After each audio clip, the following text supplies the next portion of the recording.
सास बहू में हंगामा, घर आए शकुनी मामा। सुबह सुबह सास अपने भाई को फोन लगाती है। हेलो, अरे किधर है तू? बहन की कोई खबर नहीं लेगा? यहाँ मेरी सारी सत्ता लूट रही है धीरे धीरे करके। अरे क्या हुआ दीदी, सुबह सुबह ये रुदाली क्यों शुरू कर दी? ऐसा क्या पहाड़ा टूटा है? अरे तेरे धर्मराज ससुर ने तिजोरी की चाबी बहू को दे दी है। पैसों का हिसाब भी उसी के पास रहता है। सिर्फ तिजोरी की ही नहीं, बेटे की चाबी भी उसी के पास है। अब उसी की बात सुनता है। अरे जल्दी से आ जाना, वरना तेरी बहन कंगाल हो जाएगी भाई। अरे बहन श्री, रहो टेंशन फ्री, आ रहा हूं मैं तेरी बहू का पासा पलटने। अगले ही दिन मामा घर में आ टपकते हैं। अरे मामा जी, पाए लागू। बहू, पाँव छूके पैरों के नीचे की जमीन खींचना तो कोई तुमसे सीखे। हाँ, क्या मतलब मामा जी? अरे तुमने अपनी सास के पाँव छुए और पूरे घर की सत्ता हड़प ली। साले हैं? साले साहब कब आए आप? आ तो 40 साल पहले गया था। तुम्हारा दिमाग कुछ ज्यादा ही चलता है और जुबान भी। खैर, तुम्हारी बहन पे गए हो ना इसीलिए। जीजाजी, आप काफी मजाकिया हो गए। वैसे बहू ने घर की सत्ता हड़पी नहीं है, उसको दी गई है। वो गुणी है, समझदार है और उत्साही भी है। एक किताब ही लिख दीजिए ना अपनी बहू की तारीफ में जीजाजी। तभी सास वहां आ जाती है। अरे भाई, मेरे भाई आ गया तू। आजा आजा आजा, तेरे लिए पकवान बनाए हैं मैंने। हाँ हाँ साले साहब, खाइए। आपके घर में तो मिलते नहीं होंगे पकवान। क्या मतलब? मतलब आपके घर में आपकी बहन थोड़ी ना रहती है, उनके हाथ के पकवान थोड़ी ना मिलते होंगे, यही कह रहे थे ना ससुर जी? हाँ बहू, यही कह रहा था मैं। सास अपने भाई को अंदर ले जाती है और कहती है, ये हलवा खा के कुछ जलवा दिखा दे भाई। लूडो। अरे हाँ हाँ, लूडो भी खेल लेना। पहले बहू के हाथ से सत्ता लेने की कोई तरकीब ढूंढो। लूडो खेलेंगे, जो जीतेगा सत्ता उसकी।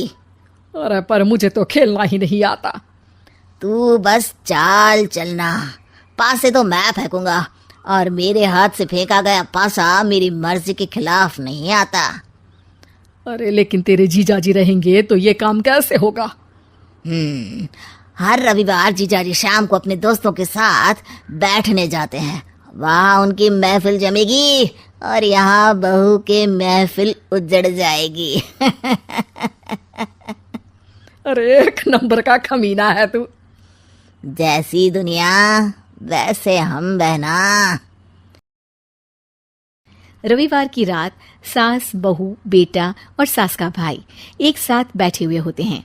अरे थोड़ा मनोरंजन हो जाए तो मजा आ जाए। हाँ हाँ, लूडो खेलते हैं। अरे वाह, बहुत अच्छा आइडिया है। हाँ हाँ, हम 4 लोग हैं, आराम से खेल सकते हैं। लूडो एक ऐसा खेल है जो खेलने से ज्यादा देखने में मजा आता है। तो भांजे, तुम और हम बस देखेंगे। यानी सास और बहू में होगा मुकाबला। आ जाओ, देखते हैं किसमें कितना है दम। खेल होता है शुरू। पहली बाजी बहू जीत जाती है। क्यों सासू माँ, कैसी रही? अरे एक ही खेल जीती है, इतना घमंड ना कर। खेली तो तुम बहुत अच्छा हो बहू, लेकिन ऐसे फीके फीके खेलने में मजा नहीं आ रहा। कुछ दांव पे ना लगे तो क्या मतलब? ठीक है, आप जो कहेंगे मैं दांव पर लगा दूंगी। वादा करो, खेल छोड़ के भागना मत।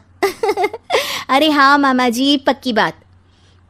क्योंकि मेरी बहना कच्ची खिलाड़ी है, तो उसकी तरफ से पास से मैं फेंकूंगा। बुढ़ापे में तो वैसे भी हाथ कांप रहे हैं, पास ही क्या फेंकेंगी सासू माँ? बहू को पता नहीं था कि मामा के फेंके पासे हमेशा सही बैठते हैं। वो बस पहली बाजी जीत के खुद को चैंपियन समझ रही थी। अगर मैं हार गई तो बहू को अपने पुराने गहने दे दूंगी, और अगर बहू हार गई तो तिजोरी की चाबी और घर के पैसों के हिसाब की जिम्मेदारी वापस मेरे हाथ में दे देगी। हाँ हाँ, मंजूर है मुझे। अरे रुको तो, थोड़ा सोच समझ के। अरे सोच लिया और समझ भी लिया। दूसरी बाजी शुरू होती है। मामा के फेंके एक भी पासे उनकी मर्जी के खिलाफ नहीं जाते। बहू को पसीना आ जाता है, पर सास को टक्कर नहीं दे पाती। आखिरी गोटी के घर में जाने के लिए सास को 1 नंबर चाहिए, जबकि बहू एक बार भी घर में नहीं पहुंची है। अरे क्यों बहू, अब कैसी रही? ये गोटी अंदर जाएगी और तिजोरी की चाबी बाहर आएगी। मैंने बोला था तुमसे कि मामा से पंगा मत लो। मुझे क्या पता था कि ये मामा नहीं, मामा शकुनी है। मामा पासा फेंकता है और सास जीत जाती है और घर की सत्ता वापस सास के हाथ में आ जाती है। बहू रोने लगती है। इतने में ही वहां ससुर जी आ जाते हैं। अरे रो क्यों रही हो बहू? क्योंकि मामा ने मुझे मामू बना दिया।